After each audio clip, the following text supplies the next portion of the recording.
Good evening. I'm very delighted to be here. I'm sorry that some of you had to endure some Zionist verbal abuse and so on, but I guess that this is something that nowadays is attached to truth-telling. Thank you so much for referring to Aristotle, because if I have to reduce this book, my recent work, into 2 or 3 or 4 words, it is all about Athens and Jerusalem. For me, Athens and Jerusalem explains everything. The moronic behavior of those in the streets who were invited to come here and engage in proper thinking. I asked them, did you read anything by me? No, they were doing kind of 2, 4, 6, 8. They were walking kind of a few hours today, kind of getting these rhymes together. When Atzmon attack, what was it? We protect. Huh? When Atzmon attack, when did I ever attack anyone? Except my kids and my wife and a few others. No, I don't. I'm not a violent person. I'm just big. Athens and Jerusalem explains everything.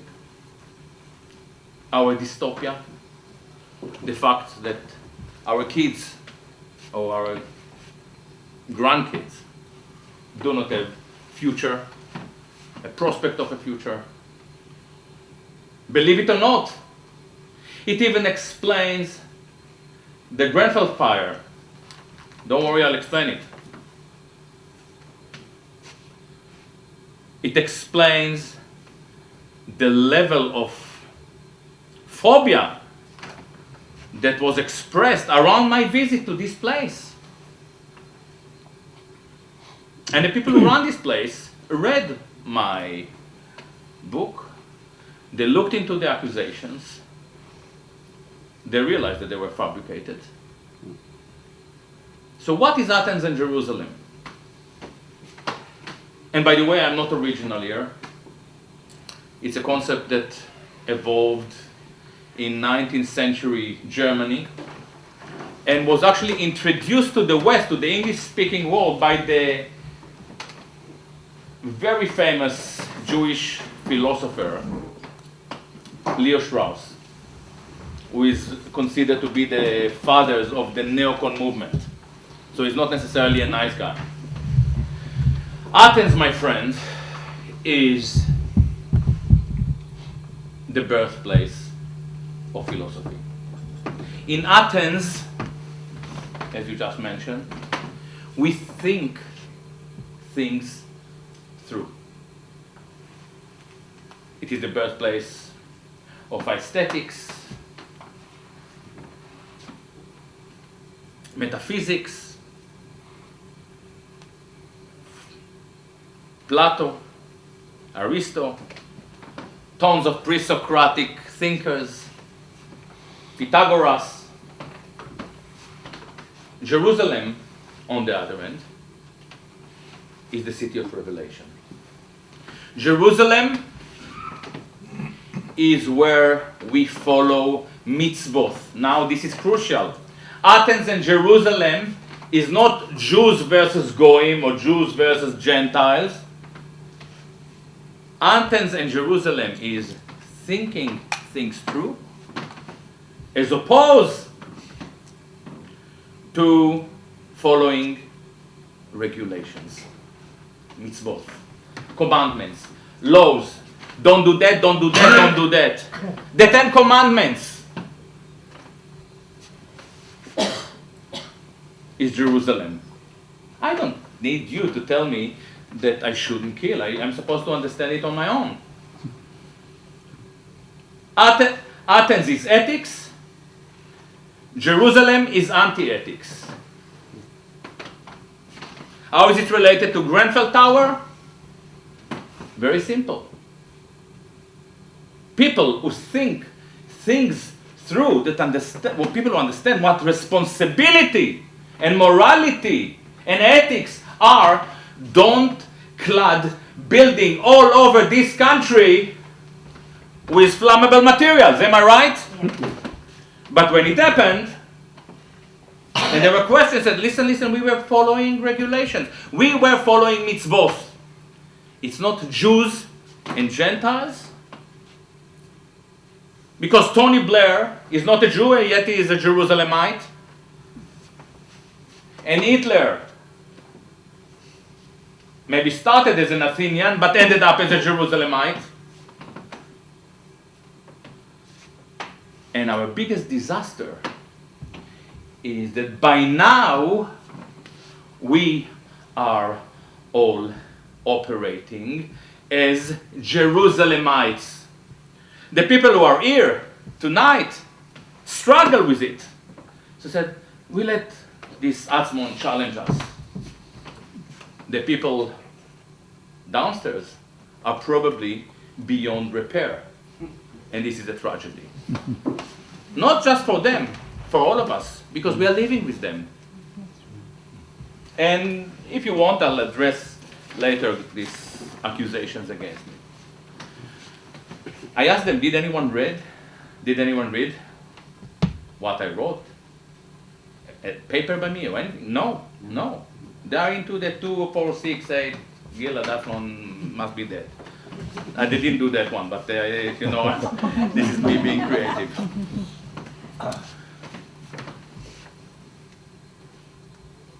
This talk will engage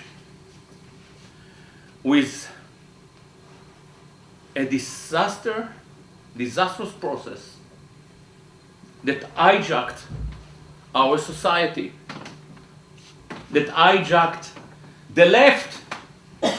Because I don't have problem with all traditional left, but I have a serious problem with the new left. And I believe that most of us sense it. We were all leftists at a certain stage, and at one point we could see that things don't fit. This is not what we used to believe in. Something changed radically. And I will try now to show you how I delve into this shift in our society.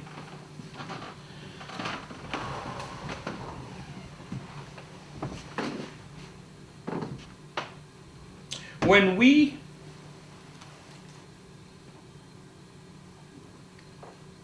look at our society, when we try to understand what is going on, we are pretty perplexed. We don't understand. How is it possible that Donald Trump comes out of nowhere and becomes the president? Brexit? Out of the blue, the Scots want to separate. The Middle East is the real Holocaust, and it happens in front of our eyes. What is going on? And when we try to understand what is going on, we find it's impossible to learn what is going on from the media, am I right? Yeah. And we expect the Labour Party to come with some answers. We realize that all they do most of the time is expelling the people who try to tell the truth.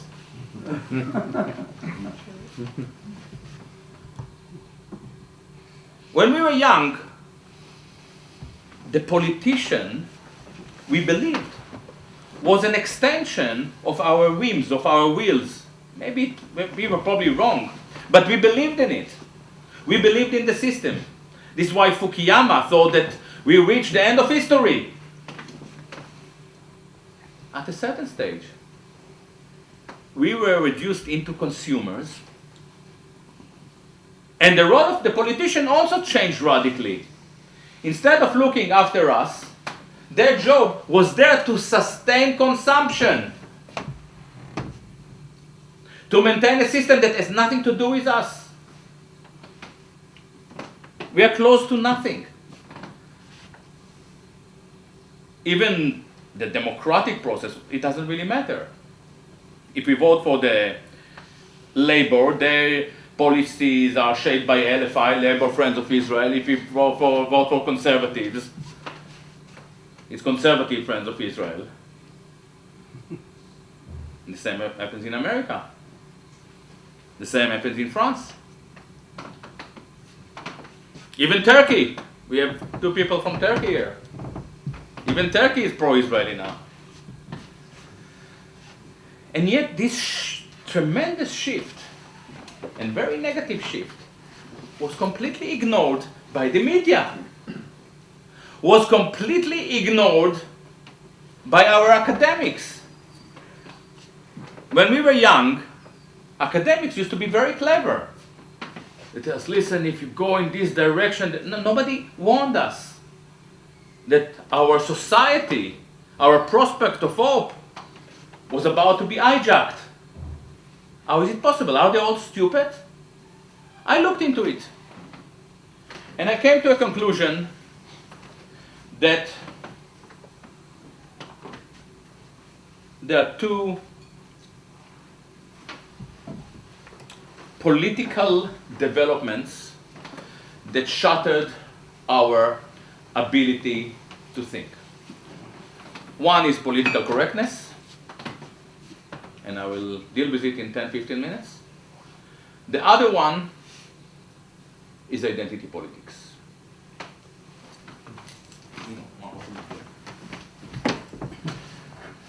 When we were young, and I allow myself to say when we were young, sometimes we were very young people in the audience, I'm not allowed to say, because when I was young, they were not there, but we are more or less, we are all kind of proper adults.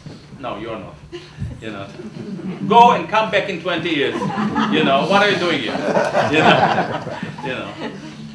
When we were young, the left was a very simple yet appealing concept.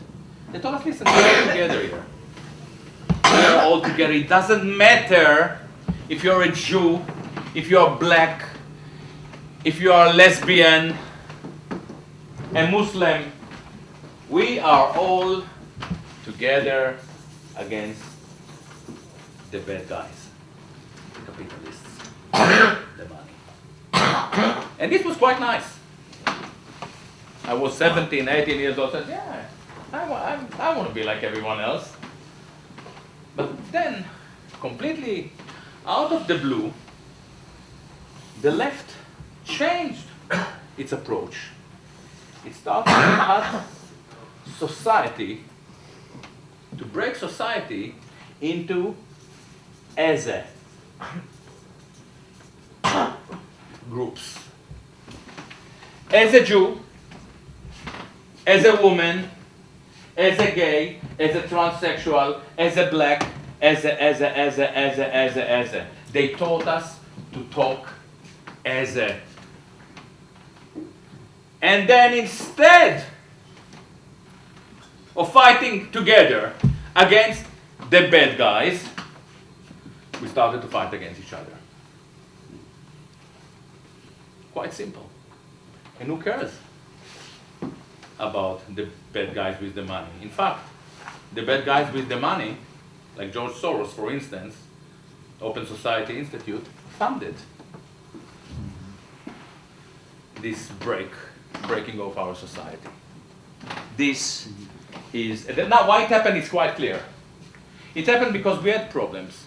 We had problems with discrimination and homophobia and Islamophobia and so on and so on. So there is some reasoning there. But the situation is now totally devastating. And why it is totally devastating? Because when we think about it, most of these groups are defined by biology. Black skin. Gays, LGBT, it's a genetic thing. they say, most of them. I don't get to the question whether it's right or not. Jews are not a race, but Jewish politics is racist. Yeah? You are defined by the mother. Why by the mother? Because the father can do some strange thing, but the mother, we know who the mother is, huh? So it's the gene, it's the Jewish gene. All those so-called progressive groups adhere to biological determinism. Now, whether you like it or not, this is the most problematic aspect in Hitler's ideology. National Socialism, you can like it, you can agree with it, but this is not a big problem.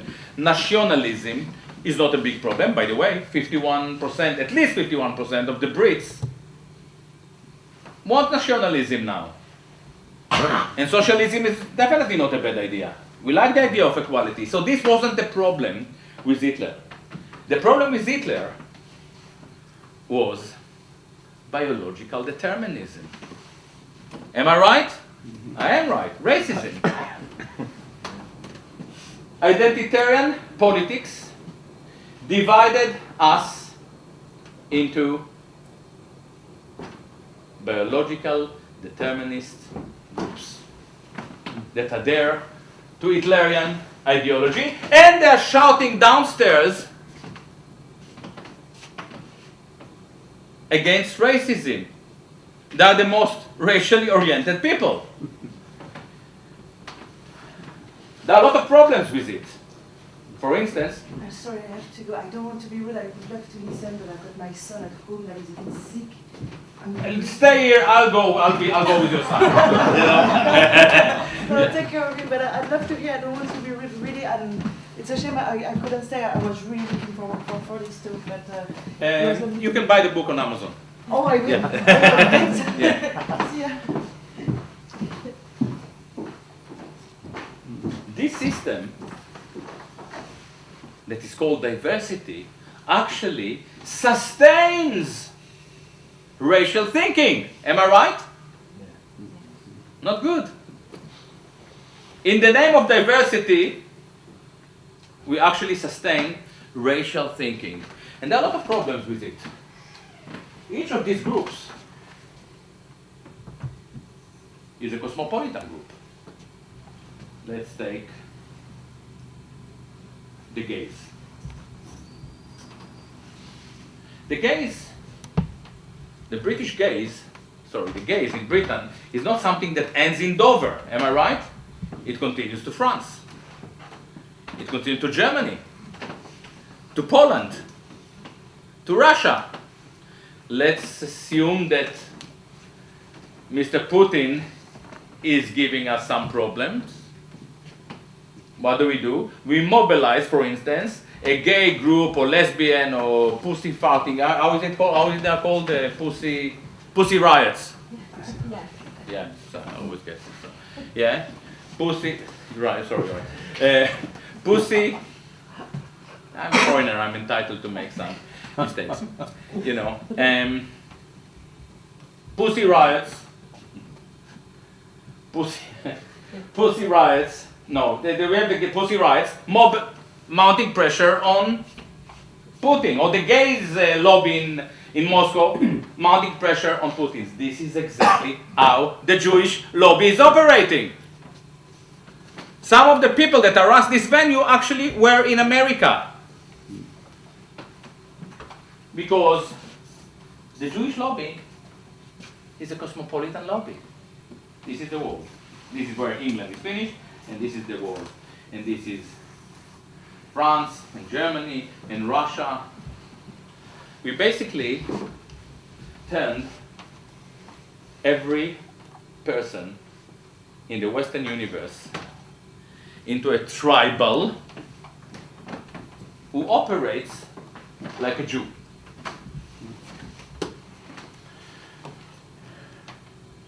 And look at it. The gays are doing fine. The black are doing fine. the women, okay? The women are doing fine. But the Jews are doing really fine. They have a state, they have hundreds of atomic bombs, they have F-16s, now F-34, F-35. How many gays have a state? How many gays have an atomic bomb? An army? How many black have a lobby that shapes American foreign policy? So everybody is a tribal like a Jew, but the Jews are doing way better than anyone else. Why? Because the Jews are doing this 3,000 years. So if you are a black lesbian, you can do it as well as the Jews, but it will take you 3,000 years. I'm happy to wait.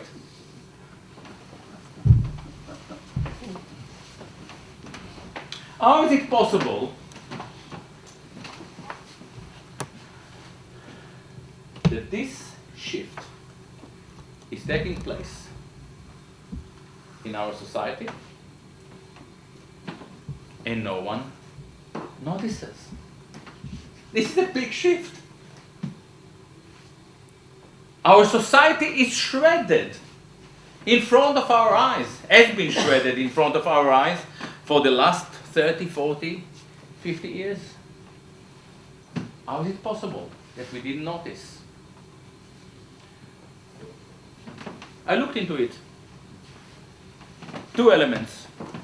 One is the traditional left. No offense. Traditional left has a problem with the working class. It's very embarrassing. Because the left is there for the working class. Who is more for the working class than Jeremy Corbyn? And they don't buy it. Most of them voted for Theresa May. How come? This is quite embarrassing.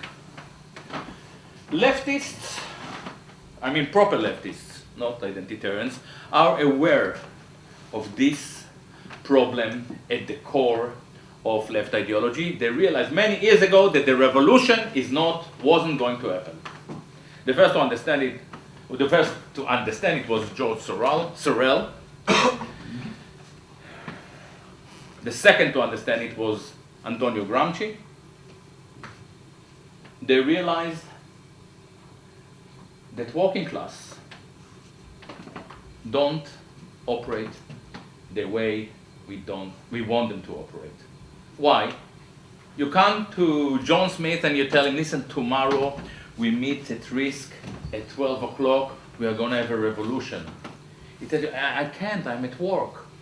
This is the whole idea. Working class people are called working class people because they go to work. They don't have time for revolutions. It's quite embarrassing. And this is why the left bought into this idea. Because this breaks the working class, it breaks society in general, and it introduces a new oppressed. The woman, the gay, the Jew, the black, the Muslims. But we stop being a society. The Jews, the Jewish intelligentsia.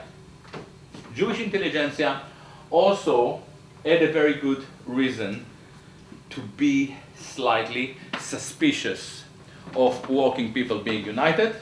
Why? Because Jews had quite bad experience with working class in Europe and so on and so on and so on.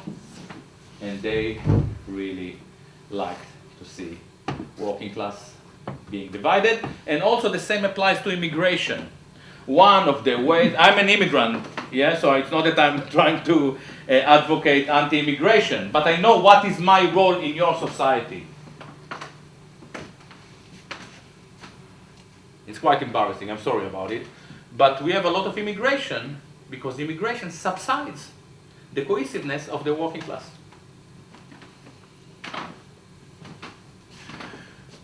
Jewish intelligentsia, that at least intellectually is responsible for the philosophy that led to this, and I can explain it in a second, also was very afraid of, as I just mentioned, of this unification of the working people. And they saw a benefit in this fragmentation. The school that developed this mode of thought is Frankfurt School. Another guy, and quite a few of them, it's Adorno and Horkheimer and Marcuse, the 68 Revolution. Another very important thinker is Wilhelm Reich. Wilhelm Reich, in 1936, asked, how is it possible that we, he was a communist, tried to give these Germans, he was an Austrian communist, we tried to give these Germans everything. We tried to give them a revolution, a communist revolution. And they went with Hitler.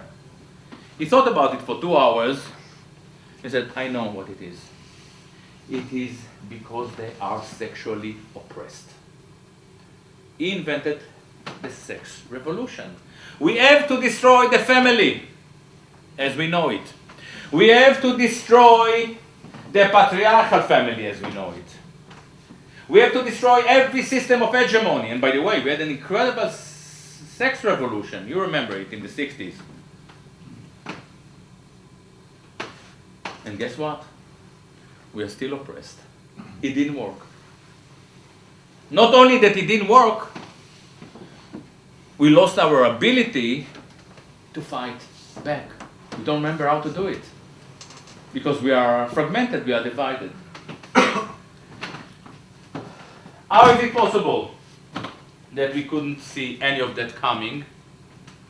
And if I wouldn't come to reading today, you still won't see it. Most of you. It's because you were turned into a bunch of zombies. No offense. It took me quite a while to de-zombieize myself. You are zombies. The Americans are zombies. The French are zombies. The Turkish will become zombies. Why we are zombies? Because of political correctness. What is political correctness? Political correctness is politics that doesn't allow political opposition. But politics that doesn't allow political opposition is tyranny. Ladies and gentlemen, political correctness is way more dangerous than tyranny. Because in the case of tyranny, your ruler, whether it is a party or a regime or a tyrant, is an external entity. But in the case of political correctness, we turn each of you into a vicious tyrant that doesn't even allow you to think things through. So you are in a party and you say something and somebody says, oh man, don't go there, we don't speak like that anymore. Which meant that you came up with a true observation, but it is politically incorrect, and everybody looks at you and so on and so on. Next time, you may think, but you won't talk, because it's painful. And there is no third time. You just stop thinking. I wouldn't be able to give this talk 5 years ago, because I wasn't clever enough then, and you wouldn't even know what I was talking about. But now, after Brexit, after ISIS, Trump, we can see that something is slightly unpredictable. What is this unpredictability? Despite the incredible success of this identitarian politics and the tyranny of correctness, it is a Jerusalemite concept that was imposed on all of us.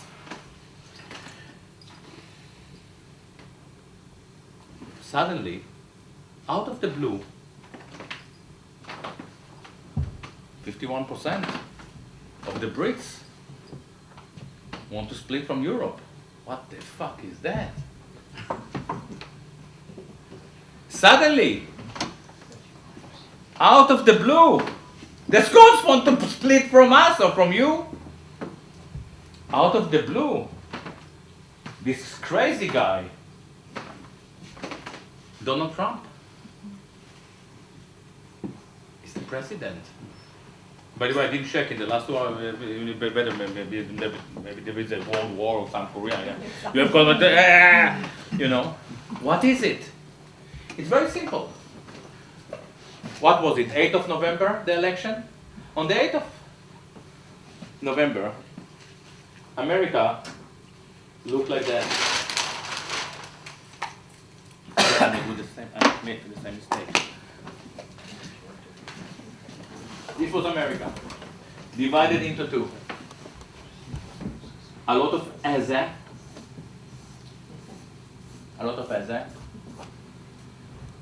as a black, as Hispanic, as a Jew, and they all vote for Hillary Clinton. And the second half, pretty much half of them, it's split in the middle, see themselves primarily as Americans, and they voted for Trump. What really happened there? And this is the first time you'll understand ISIS. These are the Muslims in Europe. You tell them, speak as a Muslim. As a Muslim?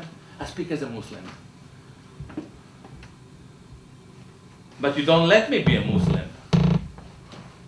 You tell me that I can, my wife cannot have the burqa, and then with the beard, and to be a Muslim, speaking as a Muslim in France, it's a disaster.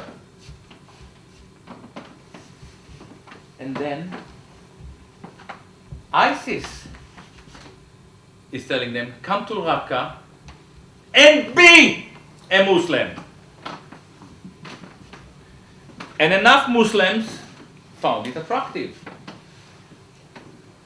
It was a protest against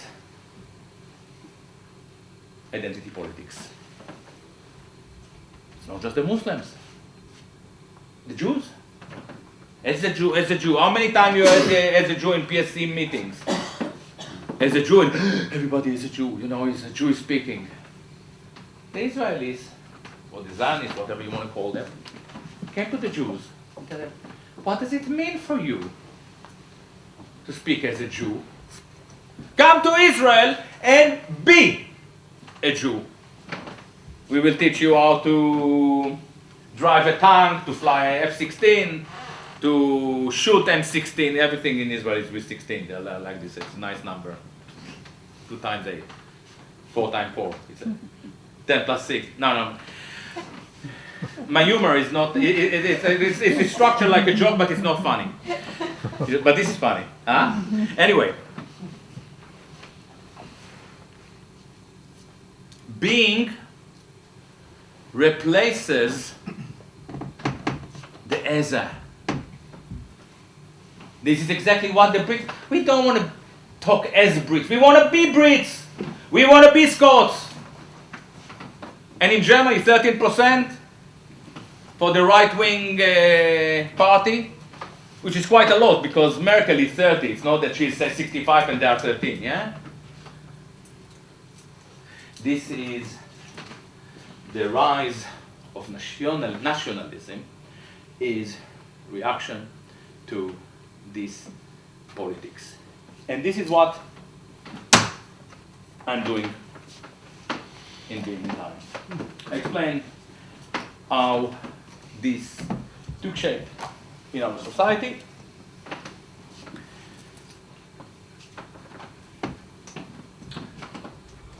And I go now back to the beginning. In order to emancipate ourselves, to understand where we are and how we take things forward, we have to understand the dichotomy between Athens and Jerusalem, between thinking, which is a great thing, I tried it once, and obeying. To think is to learn how to refine the questions, how to identify the problems, how to look at things from different perspectives. This is Athens. How to debate, how to engage in a dialogue when you don't agree with Gilad Atzmon, rather than sending a rabbi to terrorize the coffee downstairs. Rabbi Ziv, or whatever his name is. Rabbi Ziv Solomon's. Yeah.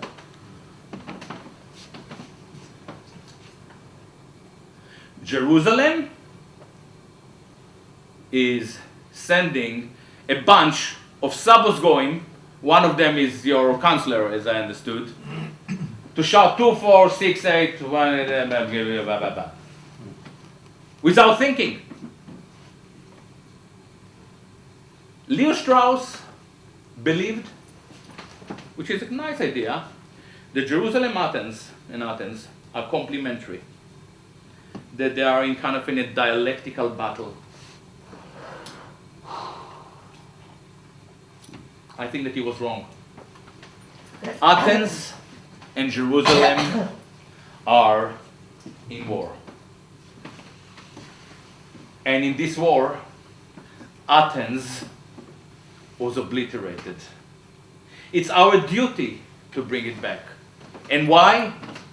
Because the best things we have in this society. This is why I came to Britain. You had academia. What is left out of our academia? Nothing. It is shredded. Academia. An exchange. Tolerance. When I don't agree with someone, I read constantly people I don't agree with. It's much more fun. It makes me think. And the problem is that they tell me, what happens with kind of these groups? They tell me, don't read David Irving. So I read David Irving and said, wow. They tell me, don't read Kevin McDonald. 5 years I managed not to read, and then I read Kevin McDonald and said, understood so many things. I don't agree with everything. Even David Irving doesn't agree with himself. He changes his mind all the time. Even I don't agree with me. And I'm actually very lucky that I managed to be integrated into this list of don't read. It means that I have something to say. What we saw in the last few days is very revealing in terms of Jerusalem and Athens. Jerusalem is a state of insecurity. Because when you're not allowed to think, you start to realize that you conceal quite a lot of things. And this is exactly what I'm doing. I became their phobia. Why I am their phobia? Because I'm a whistleblower. When I don't blow the saxophone, I just blow the whistle. I'm a whistleblower, and what I do, I actually reveal their shame.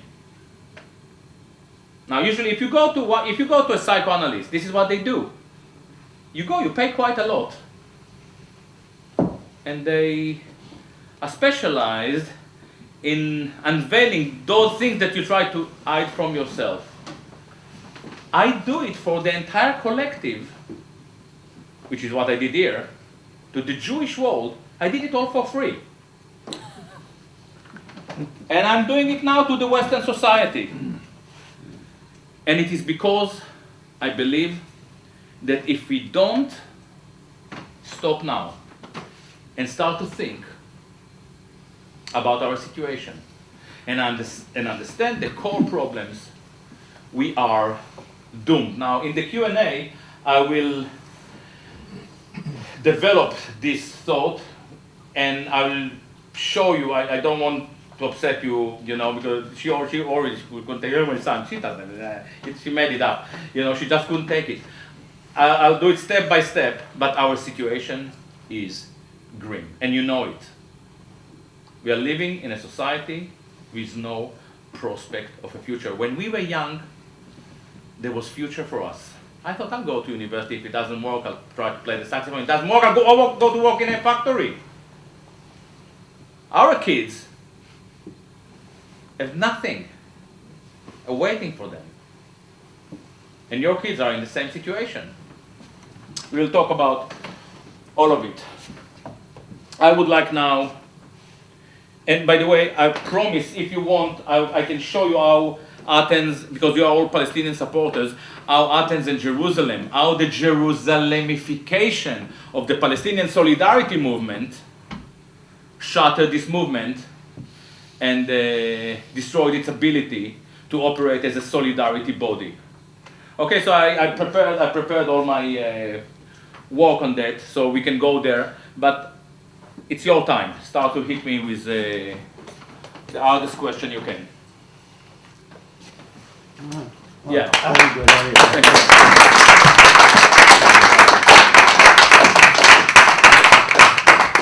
you. Right, the meeting is open. So, right. Yeah. Yeah. So, this issue of the Azza Uh-huh.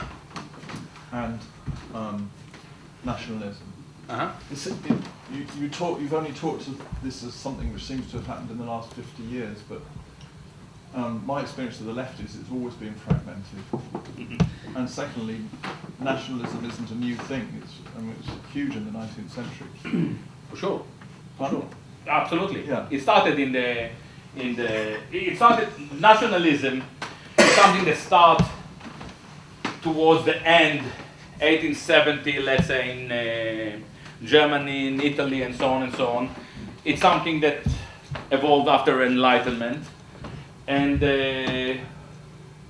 pretty much died out in Europe after World War II. This is not the case of Israel, by the way. Would you not say that it was suppressed? Because It's almost for sure, the for sure. centre of nationalism For sure. was Europe. Well, wasn't this it? is what I'm actually saying. The fact that it bounced back Yeah. only suggests that it was there all the time. Now, what you say about the left is true. It's true. And my take on it, from a Jerusalem-Athens perspective, I like to regard Marx as a great Athenian character. I may criticize him a bit in the book, but he was a great Athenian spirit. The Marxists are all Jerusalemites. The first thing that they do is turning Marx into a religion. And then they start to fight religious wars. This is why they're always divided, and this is why nothing good happened. And it's very tragic, because I think that left doesn't mean anything anymore, which is another issue. Why? Because there is no production. If there is no production, we have to reinvent the notion of the left. So if no If there is no production, manufacturing. yeah. Okay? So the notion of the left must change. Now, this is going to be the most interesting, Let me show you something.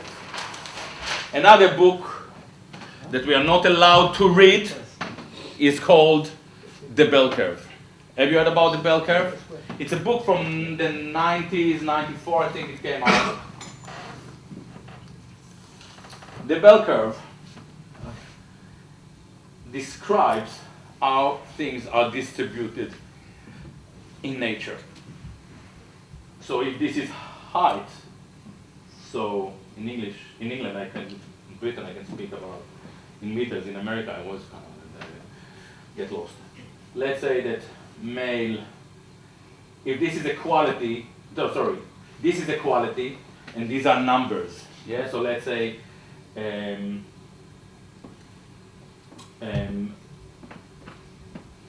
very few men are shorter than 1 meter. Very few men are taller than 2 meters, and most of us are average. The same applies to cognitive ability. Few of us are uniquely stupid. Few of us are very clever, and most of us are average. Ernstine and Murray, the authors of the Bell Curve, realized in the 90s that with the elimination of manufacturing because of computers and robotics, we don't really need manual workers. What will happen is eventually we will have cognitive elite that will do okay. There are top engineers, an engineer that can run a factory alone that manufacture cars, and stock markets analysts, and doctors, and they were Americans. They said, more clever. Nobody gave them trouble for saying Jews are more clever. And by the way, I in the book argue that it's not true. Not surprising, I guess somehow. I just said, and these are the blacks. I said the blacks are 15 points below. They got, this made them into racist, and the book was burned. Now, they are wrong about it. In England, as far as I know, actually, black are doing better than white Americans, than white British. And, more than that, in America, kids of new African immigrants are doing better than the white and the Jews. So it wasn't a correlation, so they made a mistake. But this observation that was the crux of the book was dismissed. Because they said, if this is the situation, we have to learn to think how to change society so these people are not doomed to be an underclass, starvation or whatever. And they said, because if you are here, it's very sad, but it's not your fault. If you're born stupid, there's nothing you can do about it. Now, why I mention it?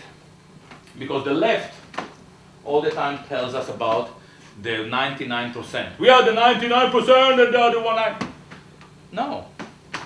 It's not a wealth notion. It's a cognitive notion. So if these are the 1% of the very clever, and we are the 99%,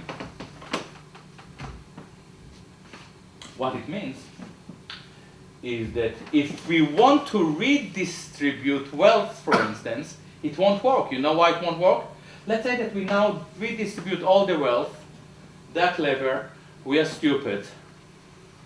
Within 15 minutes, they will make us buying something, and the wealth will go to them. You know, they will even manufacture more wealth. So we need to understand that left, the idea of equality must be changed radically. We have to rethink things through, and it goes way beyond the old dialectical materialism and so on and so on and so on and so on. And we cannot do it if we are Athenians, because we are not allowed to introduce even this model. I'm getting a lot of trouble because of that. Sorry. Yeah. I have a big problem with your analysis. And your analysis leapt from something which is quite easily measurable, which is somebody's height, into something which is not measurable in the same way, apart from IQ, if you think that's important. But you leapt into something which is highly disputed, which is about cognitive development. Cognitive development is quite different from height in that it depends on how you're trying to characterize it. And height doesn't depend on how you're trying to characterize it. You can use all different kinds of rulers, tape measures, and all the rest of it. But no. Yeah. Let me finish. Let me finish, because that's the point of this part of the meeting. Yeah, for sure. The other thing, I'm not buying your notion that the bell curve is a given, because I know lots of examples where people fit the data that they've got to this notion of a bell curve. Finally, I want to say that I think you over-exaggerate some of the things you're doing, probably for effect, because I don't agree with the way that you're describing society in this sort of way, and fundamentally I don't agree with it, because I don't think cognitive understanding is as clear as anything like as clear as you make out. And I think the problem is, within our society, we have people within OECD on the international PISA tests, with the TIMSS tests, who think it is as simple as actually trying to measure it. And they move from, we've measured it, so this is what it is. And so I totally disagree with your characterization, which is deterministic and accurate, reliable, and all of those things, which I don't think apply. They don't apply to what it is you're talking about. Okay, let me be very clear. What Ernstein and Murray did, as I mentioned, they based it on IQ. Yeah. I didn't. Have you noticed that I didn't? I spoke about cognitive ability, which is indeed a very, very, very vague term. All right? And why I keep it as a vague term? Because you may be a person who scored very low IQ, and you didn't even manage to finish your primary school, and you're in the street and you learn how to be a DJ, and you're very good at it, and you are here. Yeah. All right? No. In the society, yes. No. It doesn't matter if you agree or not. This is the situation. In our society, this is not necessarily the most educated people. It's people with some astonishing abilities. Now, this is not the core. This is, I hope that you buy the book and you can read and we can continue this debate. I deliberately didn't try to quantify what this means. But I think that we are all adults and we all capable of saying, I met this guy, he's very fucking clever. I think that we can. Can we? No. Have you met people in your life that you think that they're slightly more clever than you? Yeah. No. And have you met people that are slightly more stupid than you? Yeah, so this is the human experience. So what it means, unless you try to quantify it, I don't. I'm a musician. I don't know if John Coltrane I don't know John Coltrane's IQ. And in the book, actually, I give a better example. But he's here. He's here. And I'll tell you something more frightening. I don't have any doubt that Hillary Clinton is way more, would score a much higher IQ number in her IQ test than Mr. Trump. Never read a book. And who never read a book. But in terms of achievement, Trump is ahead of us. So what I'm trying to say, I'm actually leaving it very vague, deliberately, because I'm aware of the problem that you are referring to. And this was the criticism, by the way. This was exactly the criticism of Murray and Ernstein. And in the book I say that there is a valid point, but the most important thing here is that we have cognitive elite, and many of us are on the verge of becoming underclass. And this is the most important thing, and nobody... Okay, sorry. Yeah. I'm the one who was at the front demonstrating, who actually came up to listen to you. You said that you would go, and you stayed so far. It's good. I stayed so far. I'm glad I did.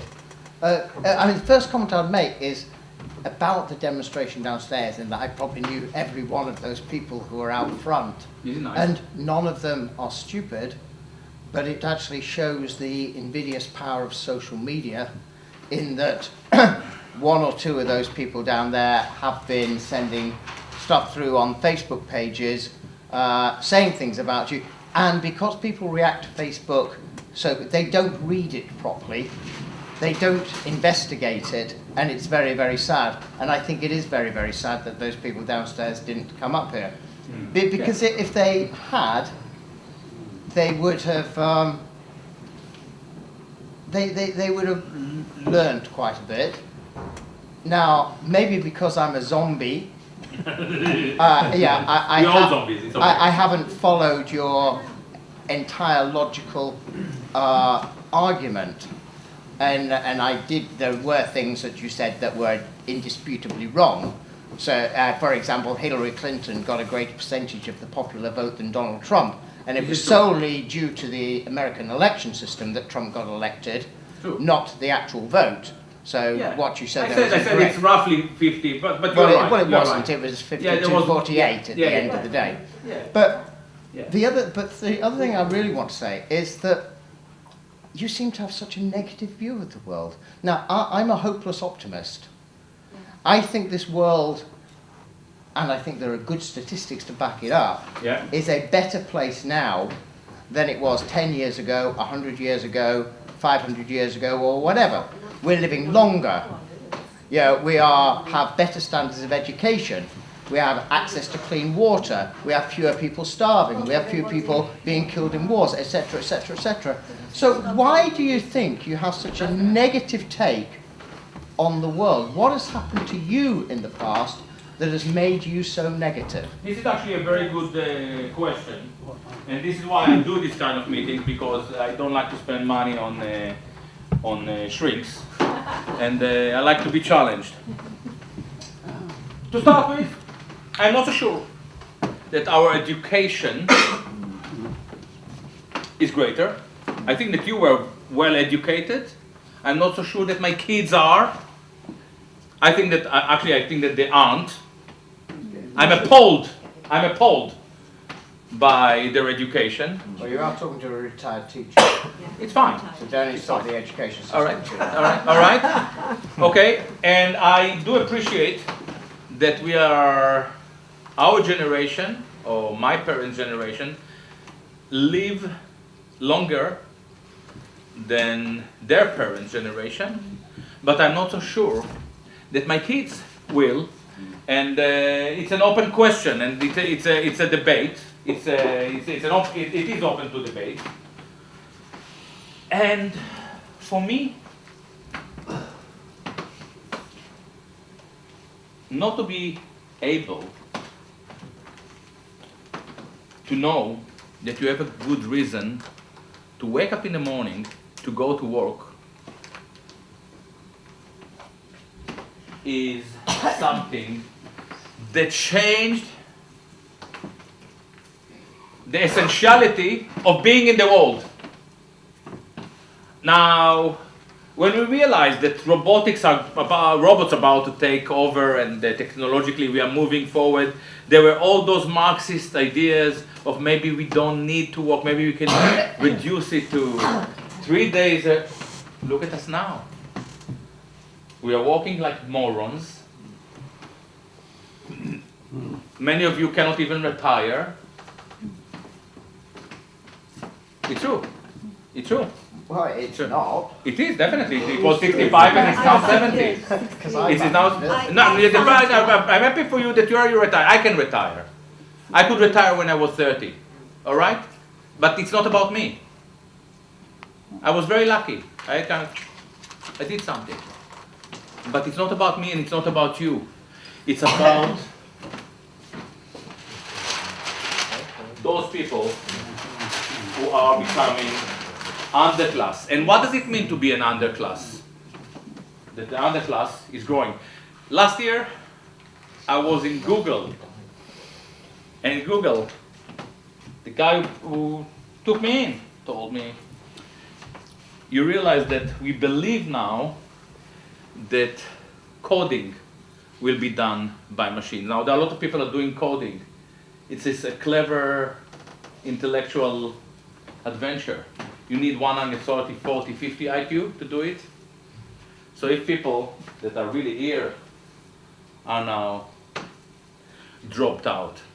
So I'm not so sure that the world is that great. However, I'm here and I'm touring all over the world, playing music and giving talks, because I believe that we can make it a great place again.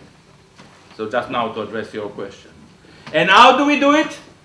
Instead, myself, yeah, this is my contribution. Instead of being an activist and tell you, do that, do that, do that, do that, say that, say that, say that,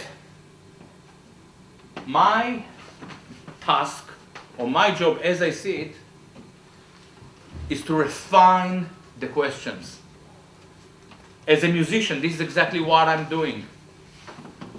I'm teaching my students how to teach themselves.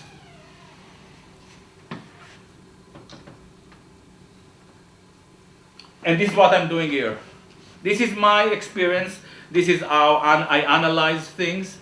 This is why I get a lot of people upset by me. Most of the time they don't even remember why they're upset, as we can see in this list. But I'm here because I think that because I believe that we can win again, and for us to win, Athens must prevail. Sorry, yeah. Can I Sorry. I'm trying to say, can I take the lady first and then I'll take you second, sir? Is that okay? Yes. Sorry. And you will take care of the I'll try and because get as many questions in Yeah. the time we've got. yeah, but if it comes to it, we will take kind of short question together or something. Yeah. My question is completely different. I just want to know your opinion about a question which bothers me, and I don't have the answer. I mean, as we know that ISIS is a very dangerous organization, and superpowers are fighting ISIS, and As well as creating it. Exactly, Yeah. and ISIS is helps to destroy completely the Middle East. Too. And I was just wondering why ISIS never targeted Israel. Okay. Good question. Okay. Let me first apologize to all of you. I do realize that you are a Palestine solidarity group. I'm allowed to say it, yeah? Not everybody. no. Not everybody, but this is the group that invited me over. Yes. And unfortunately, I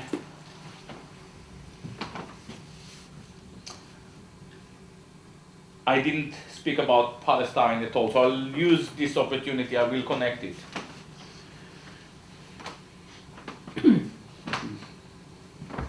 To start with,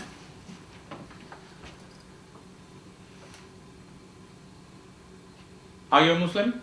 Yes. Yeah. It is natural for Muslims as much as it is natural for Jews to see their enemies within as a very dangerous element. This is why, because I was born a Jew, we saw this rabbi Tzvi Solomon, what is his name? Solomons, harassing this venue because he believes that I impose a greater danger to his people. Now, he's a verrückt. He's slightly out. Because if anything, I actually probably can help his people.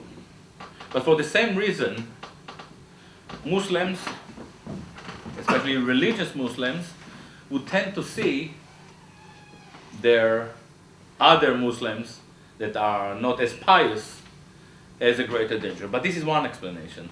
The second explanation is that we have a very good reason to believe, and there is enough evidence to support it, that it was Israel and Britain and America that created this monster. All right? So when you look at these two things together, and what I spoke about ISIS has nothing to do with that. This is actually a reaction to identity politics. All right? So this is the issue here. For me, the story of ISIS, by the way, I think that we can win. We can wipe out ISIS in the battlefield, but it's not going to disappear. It will come fresh in different places.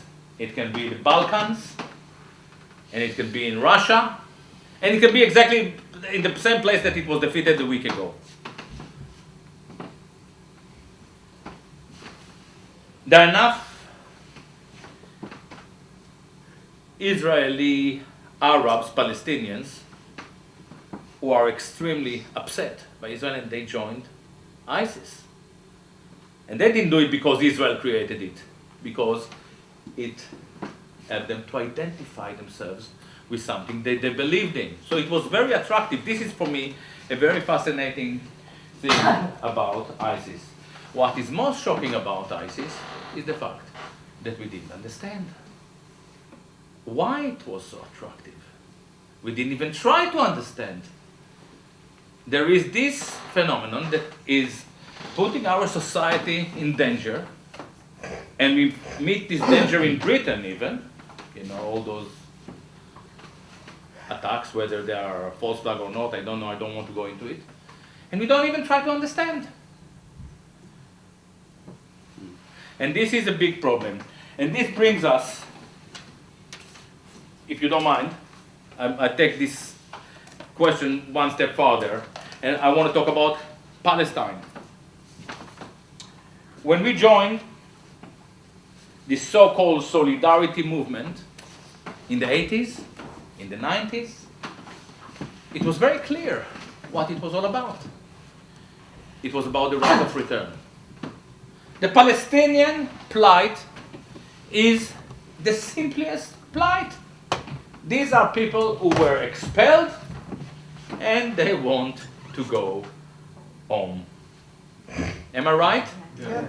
Thank you. When is the last time you heard a single Palestinian solidarity person talking about the right of return? There are a few. In fact, and it's the first time I say it in front of a camera, in 2012, I was raising funds for the march to Jerusalem, there was a wave of Palestinians calling for the right of return. It was very exciting.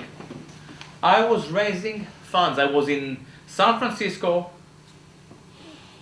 One of the organizers of the march told me, Gilad, I don't know what is going on, but BDS are not supporting us. This was, what are we doing? A week later, Ali Abunimah came up with this call from my disavow. Why?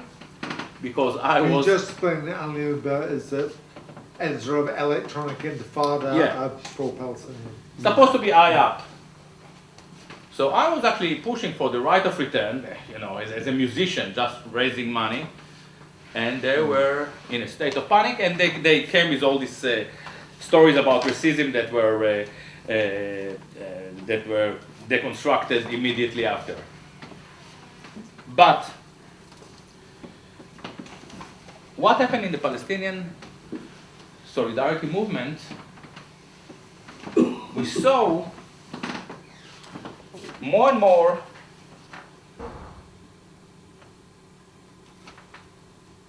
more new terminology that took over. And what was this terminology? First word that we came across was colonialism. Colonialism? Is Israel a colonial power? How come? Colonialism is when you have mother state A sending an ethnic minority B to take over the land from an indigenous C, like sending the Scots to Ireland. Yeah? Or England taking India on the, dealing with India or whatever. No, this is settler colonialism actually. But in the case of Palestine, it's ethnic minority B mobilizing support within the superpower to take Palestine. This is the Balfour Declaration. Yep. So it's not settler colonialism. It's a lie. It's a lie!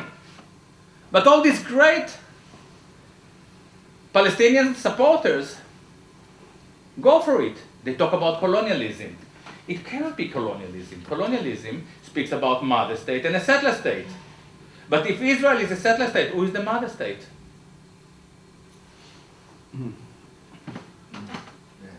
There is no mother state. Sorry, you want to say? No, I didn't know whether you were finished. So I was going No. So I just, yeah. So we have that. Why did it come with colonialism? Who introduced colonialism? Jewish voice for peace, Jewish solidarity. Why they want us to talk about colonialism? Because colonialism suggests that at a certain stage we will have post-colonialism and we move on. No, but if it's not colonialism, we won't have post-colonialism. The problem with Israel is that it is the Jewish state. They don't want to talk, they don't want us to talk about it. This is exactly what I'm doing. Israel is the Jewish state. We are basically fighting a war with our end tides. They started to talk about the end of the occupation. What end of the occupation? The end of the occupation is 1967. It doesn't even address the right of return. We have all these Jerusalemite terminologies or terms that set the discourse and doesn't allow us to explore things as they are. This is why we have to identify Jerusalem wherever we go. And again, it's not the Jews. The people who were downstairs, I think that most of them were not Jews. Am I right? They were what we call Savos going. Not Jews at all. Yeah. Yeah, we recognize it. Yeah. They're not even bad people. And by the way, they're not even stupid people. Jerusalemite are not more stupid than Athenians. They just think differently. You know, Maimonides wasn't an idiot. He was a Jerusalemite. He liked things to be ordered. Sorry. Right, okay, time's rushing. I want to try and get a couple more questions in. This gentleman here, please. So, one thing unless I missed it because I came 5 minutes late, was that I haven't heard you mention the effect of Reagan and Thatcher on society, deregulation, which enabled Britain to start with, America to do trade with countries like China, where people work almost as slaves, and linking that with what you were saying about the division of the left between these different as-is groups. I didn't understand what you really believed, for example, about Corbyn and the Labour movement today. I understood that you didn't approve, you didn't think that they were going the right way. But putting those two things together, and the last thing which was raised in the question, education. Yeah.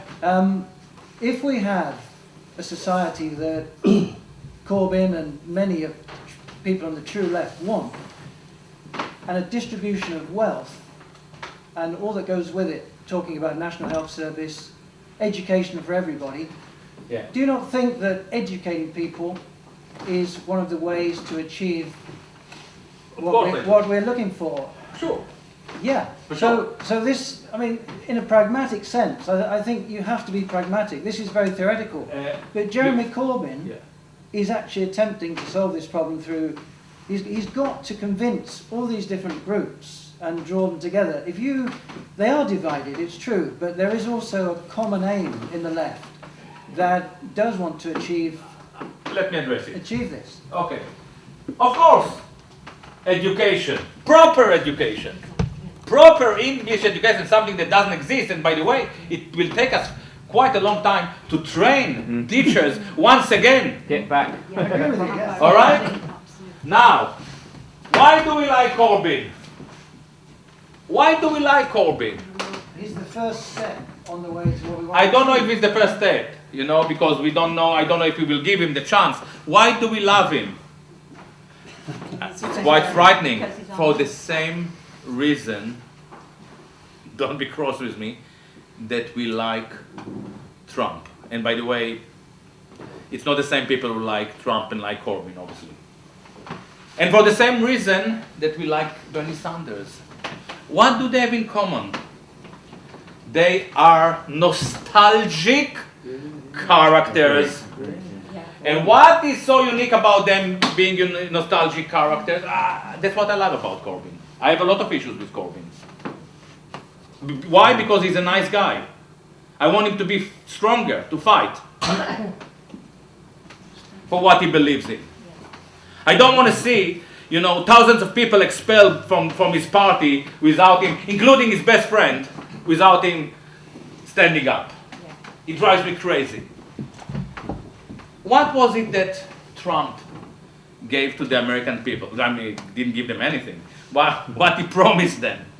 He told them, let's make America great again. This is the story. He is a nostalgic character. What we like about Corbyn, what my son loves about Corbyn, it's like a real, proper, red, proletarian leader in the 50s. Thanks God. This is what we like about Bernie Sanders. But both Bernie Sanders and Corbyn claim to be anti-identitarians. Corbyn, I tell you what you missed. What I said before, in the old days, we were all together in these lefty things. They told us it doesn't matter if you're a Jew, a black, a Muslim, blah, blah, blah. We're all together against the bad guys with the money. This is exactly Corbyn's message. We prove. This is exactly what Bernie Sanders say. But then when Bernie Sanders go to New York and he needs the Jewish voters, he becomes an identitarian. And unfortunately for me, Corbyn, despite the fact that he talks about uniting us, is operating like an identitarian.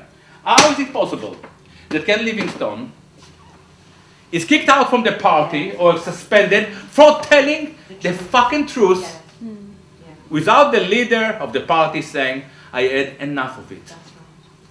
So this is my problem with Corbyn, and inshallah, he finds the balls to fight back. You know? Sorry, I just have to follow that up just for one thing. I mean, we're living in the real world here, and if you think that Corbyn has slowly increased his influence, we don't know his end potential, but if he just came in, as you say, and did exactly that, he wouldn't be where he is today. So you have to be very pragmatic with this. Politics is pragmatic. Okay. You've got to be pragmatic. So you have to do it slowly. Fine. You can't just steam in and just Fine. do that because you won't even get power to start with. Listen, this is why I'm not a politician. This is why I'm not an activist. I don't want to accept a world that in order to deliver your message, you have to be on your knees and to let the entire world having a party from on your behalf. So this is how I see it, and I'm very depressed by it. And obviously, you know, you don't think that I voted Theresa May, despite the fact that I admire her legs. Obviously, you know, obviously, you know, we all wanted Corbyn to make it, and he almost did, by the way. And if there would be election tomorrow, he probably would. But I am very depressed when I see him groveling. You know, and the other day somebody wrote to me, oh, he didn't go to Balfour dinner. Oh, thanks so much. Yeah. You know, no, I want more than that. Sorry, I'll take 2 or 3 kind of short. Can I take 2 questions? Can I take you, Roger, and then can you, Venta, yes? I'd like to hear your comments on the work ethic and creation of currency. In 2 minutes. Okay, the next question. No. I don't talk about currency. I don't understand it at all. All right, but work ethics is an interesting topic. I think you got a fairly straightforward answer there, and a very honest answer. No, I will try to address ethics, but I say, yeah. Are you going to follow on to that? I thought that you would want to take 2 questions. Yes, yeah.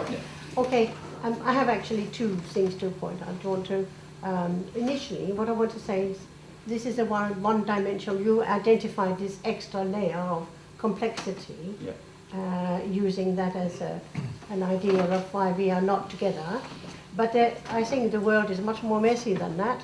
There are many, many layers, like global economics, and or who has the money to have power, etc. There's also a whole lot of activities and people who do exactly the opposite. And a little bit like 1984, you find some young people, to my amazement, and we meet a lot of them here, who can see through the bullshit, basically. And this is what always happens. Just as you think you have created whatever it is, I agree. You will get little islands of people who see things differently. And then the second thing I want to challenge you on is Corbyn. I don't think people are just Corbynistas. I certainly am not. I'm glad he's there. I think that we have already reached much further along. Like you want environment to be much clearer within the Labour Party and inside Corbyn. Corbyn is the best we can get, potentially, so we can, but he's not perfect, as nobody is. And I think we are all disappointed sometimes, but surprised he's still there. Do you see what I mean? For sure. But what I think is that we can't think of the world as just a flat analysis. There are many, many layers. I agree. I agree. There's two questions there. Yeah, for sure. Three questions. So, I agree with you totally. I didn't present an anti-Corbyn position here. I say yes. I'm like you. I have issues. I'm open about it. I'm not a Jerusalemite. I'm a Corbyn. No. Obviously, it's the best we get. But it's not. It's really not enough. And for it to be enough, it has to be tougher. Really much tougher. By the way, I call this book a post-political manifesto. It's not a manifesto. I just call it manifesto to appeal to leftists. But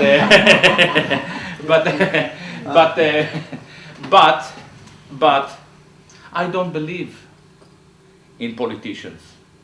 I don't think that they can do much in our environment, and this is indeed tragic. But you're right when you're saying that a lot of youngsters start to see what is going on because they are fed with information through different outlets, from Facebook. Who watches BBC or CNN? I don't. And I know that I look like 32, but I'm not. Yeah? All right, now, in America, in some of my meetings, I get a lot of young people. And let me tell you, they're not leftists. Many of them are young nationalists. This is very interesting. So another question for us is why the left, or why I don't attract young leftists. There are young leftists. They end up in the Antifa, which is quite a problematic avenue. But I tell you something that happened to me, and we are getting to ethics now. I tell you something that happened to me with white nationalist Americans, which is very interesting for me. 6 months ago, I toured in America, and in Portland I had kind of 30 of them in my meeting. We had like 60, 70 people. They were almost half of the room, 25 or something. And I was extremely critical of them. I told them, the left is identitarian, and is really, really wrong about it, the new left. But look at you, with all your white nationalist bollocks. You're also as a identitarian. You're the only people who can unite America and introduce an alternative vision. And I met a very similar group in Seattle, which is not that far from Portland, and a few of them were there. And I ended up talking to them after the meeting.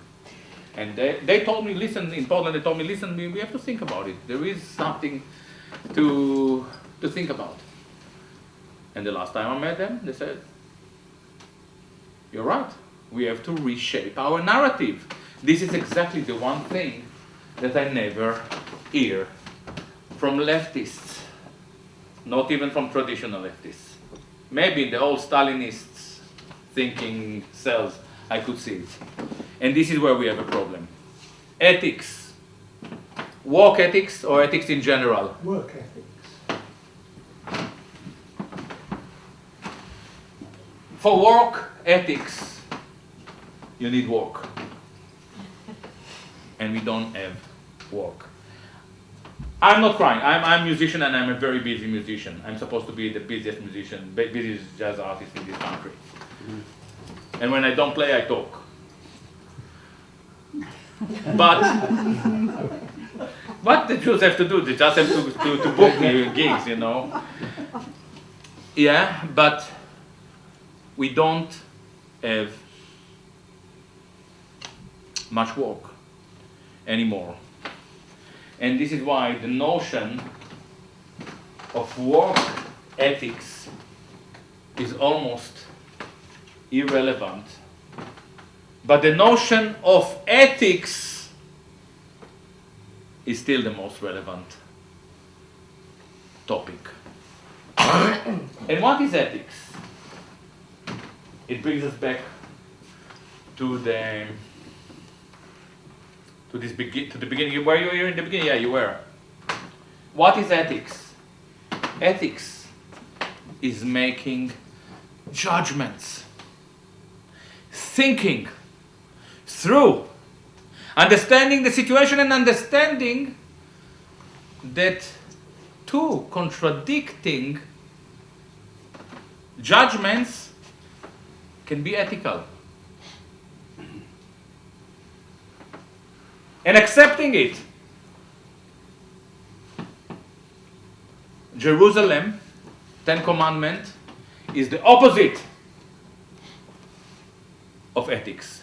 Do that, do that, do that. Don't do that, don't do that, don't do that. Now, none of you asked me about this document. And I will link it together.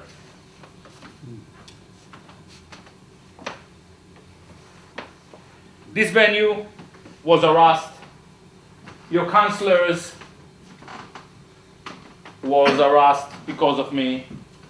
And the main argument against me is that I'm a Holocaust denier. Doesn't make sense really, because I'm working in Germany, I'm teaching in Germany. Doesn't hold water. And also, nobody provided a single evidence of me denying the Holocaust. I do something else. I say that history is the attempt to narrate the past as we move along. Which means that as we move along, our understanding of what happened changes. Now, you are all Palestinian supporters, I hope. When is the first time you heard the word Nakba? Not in the 50s, not in the 60s, not in the 70s, probably not in the 80s, in the early 90s, if you are lucky. Why? Why? It happened in 48. The Nakba was the ethnic cleansing of the Palestinian in 48. How is it possible that this notion comes to life 40 years later? So the Nakba happened in 48. But we start to talk about it in late 80s, 90s, 2000s. You know why?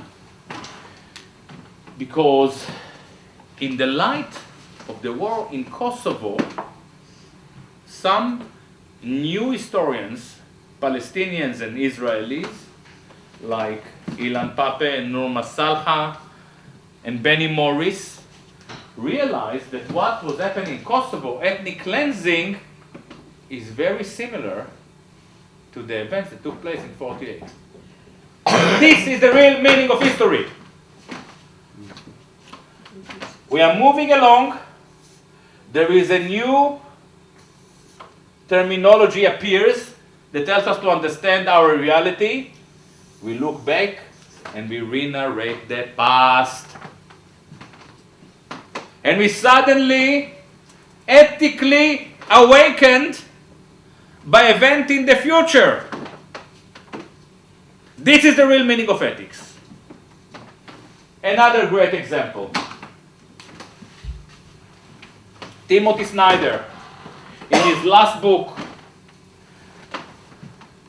you know, these historians, they write a book like that. I can put it to 3 words, really. His whole argument is that what we saw in World War II, so the Holocaust, for instance, genocide, it always takes place where sovereignty is obliterated.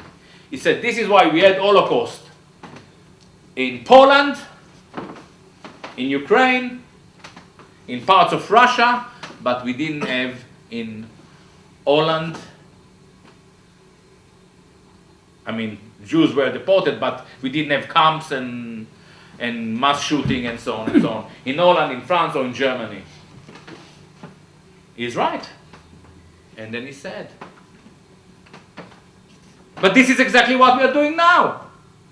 We obliterated Iraq, we obliterated Libya, we obliterated Syria, and this is where the genocide is. So again, World War II, now we have Zyocon Wars, 2003 or 2003. We understand World War II, and it provides us an ethical insight into our current situation and the disaster that we ourselves inflict on others. This is my approach to the Holocaust. And to every historical chapter, whether it is slavery, or you Brits throwing bombs on Dresden, and Hamburg, and Pforzheim, or American dropping bombs on every country, on innocent people every year in the last 100 years. In order to understand ethics, we have to be able to rewrite our past and to think of a prospect of a positive outlook of our future. This is the real meaning of ethics. And for saying that, I'm called the Holocaust denier. And I can only say it because I read David Irving, and I watch Zundel videos, and I read The Bell Curve, and I read Kevin MacDonald, and I read the entire list of the book that they don't want us to read. If they tell you don't read a book, this is where we start. Because if they tell you not to read a book, and by the way, they tell you not to read this one. It's just 10 quid. If you buy 1,000, you get one for free. A Jew or not a Jew? Huh? I can teach, I can be a rabbi. Right, are you? So try to think. Wait. Right. Okay, I'm kind of closing it down. To think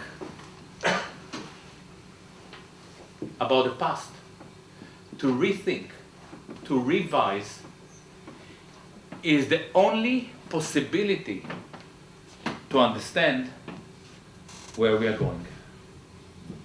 And this is the Athenian way of thinking. We have to say no thanks to Jerusalemite philosophy, commandments, health and safety, all those issues. Say no, let me understand what is safe. Then you will be safe. Thank you so much.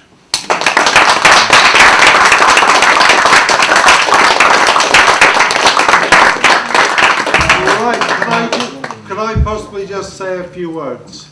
Can I, first of all, thank Gilad for coming along. I did tell you it would be a challenging talk. I did tell you it may challenge some of your... He doesn't agree with himself. I don't agree with some of the things about what Gilad says. But I do agree with his argument, his Athenian argument, that we should always question, we should apply critical analysis. And I do agree that his Athens and Jerusalemite terminology does bear scrutiny, and I would ask people to look at that. By the way, it's not mine. It's not mine. It's something that is from your yeah, house. okay, but you've elaborated. So many thanks for coming along and giving this talk. But I would like also, especially, and it's important that Zainab has come in at the moment, I would like to thank RISC for providing the venue for this, despite the immense pressure, they have come from all sectors in Reading, the Jewish Chronicle, from the local press, from local councillors, from the intimidation that they have had. They have not succumbed to the threats and the aggression that has been levelled at them for providing a venue for Gilad to talk. And for that, I would like you to thank RISC for allowing it.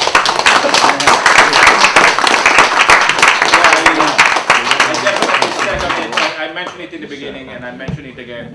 I know very well what you went through, and it's a lesson to all of us, and it's a lesson to Corbyn. We can say no to a rabbi if a rabbi is wrong. Yes. It means that a rabbi is entitled to be wrong, and it's our duty to stand up for him as well. It's good for him, or for her, you know, we have female rabbis. Right. Thank you so much. So can I just... Were you one of the organisers of No, I'm not one of the organisers, but I came down because I do come along to the to meetings during the International Week, and I heard about Gilad, and I've seen him, you know, I know he's a jazz saxophonist who played in my sister-in-law's commemoration some time ago, and I was very interested to hear his views and to pick up the books, and it was really, really enlightening, very, very good, very interesting, and well worth coming to, and it struck a lot of chords with me, in that the idea that we're now afraid to speak what we think because of political correctness, or because we're going to be harassed in some way for telling what we regard as the truth. You know, I'm a firm believer in speech and in being able to think and being able to make our own judgments and to listen to arguments and to debate, etc. And so I support everything that he said. Were you aware of the harassment that people had suffered? Yes, I was, because I'd heard from Zainab that there were problems which I was very concerned about, because I do believe that people should be free to attend meetings and to listen to other viewpoints, even if they find them uncomfortable. They should have the choice to do that if they want to. It reminded me very much of when I was teaching and Salman Rushdie's book came out, and there was a kind of mass burning of the book by some of the students in the car park, students who didn't agree with Salman Rushdie, and I think that that's wrong. And just as I think harassing someone without listening to what he is saying is also wrong. I think that you've got to listen, and you've got to debate, and you've got to put forward your point of view if you disagree with it. But, you know, we shouldn't be afraid to speak out, and we shouldn't have to keep quiet in case we upset someone. There isn't a law against upsetting people, or there shouldn't be.